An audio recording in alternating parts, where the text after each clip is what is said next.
farming's in our blood, and my mom and dad are both come from farming backgrounds, but it's not a generational farm that we've inherited here. My dad was disinherited, and it's one of those success stories where he came from nothing and he's built this empire without any financial assistance or family support. So it's one of those success stories. I was given the opportunity by my dad to come back to the farm. I'm actually a commercial helicopter pilot.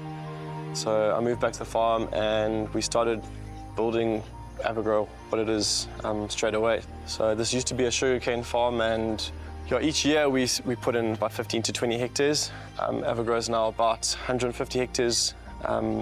We've got avos, we've got a bit of citrus, and each year I'm trying something new, putting something new in, testing the waters, taking chances, taking risks, and hopefully it all pays off.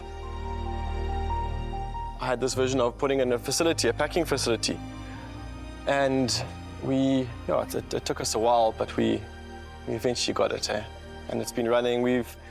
The pack house has been open for, this was our 4th year packing, So the pack house is a whole different ballgame to like farming. So before we built the facility, we flew all over the country. We've visited many Avo farms, Avo pack houses, as well as apples, because the systems in terms of packing is very similar to apple farming in terms of the grading, and so we opted for optic grading and sizing.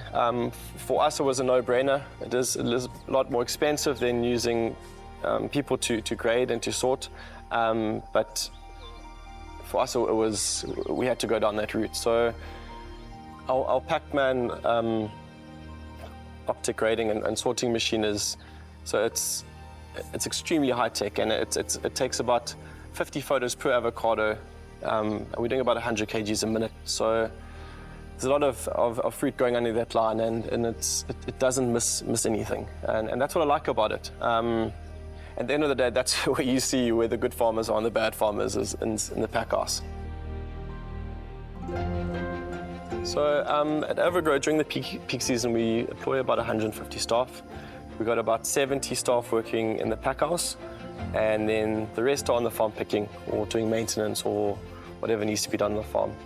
But across the whole of Peddler Agri, we probably employ about 500 staff.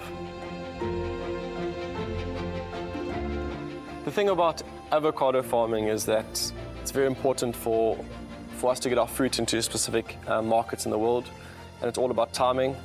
So the way that we can control that timing is by planting different varieties. So varieties that come into season earlier, and then others that come in later. So we're not competing with Peru. That's our main struggle with regards to exports. So there's 2 very big challenges for us. One is the wind. Wind obviously affects the quality of the avocados, and that's how avocados are graded at the end of the day. First, second, third grade. First grade is all exported, second grade is all local, and then third grade goes to oil guacamole.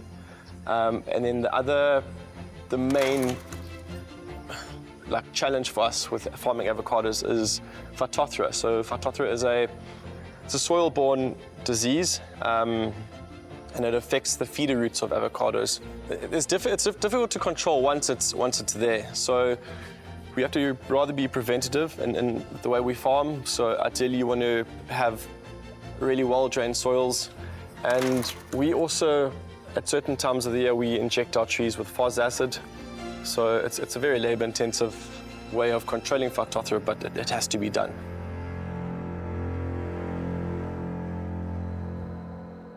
The biggest, most rewarding thing to me is, but that's just my personal opinion, is I love being in the pack house and seeing export quality fruit coming through. Then you know that your hard work throughout the year has paid off.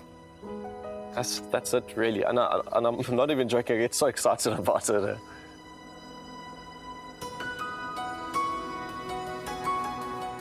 Farming's not easy these days, and the only way to be successful in farming is just to do it properly the first time, and also to just drive efficiencies at the end of the day. And that's the one thing I think I've well, I've learned from my dad is that if you're going to do the job, just do it properly the first time around. Because it's the comebacks that can actually cost you money. I want to be the leading, I want to be one of the top guys in, I want to say South Africa. No doubt in KZN, I want to be the go-to place in order to go and see how avos are grown or avos are packed. That's just what I want at the end of the day.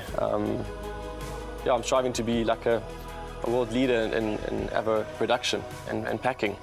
Well, especially coming from a family side of things, I can't compare myself to a massive corporate company. I'm just trying to do my best, yeah.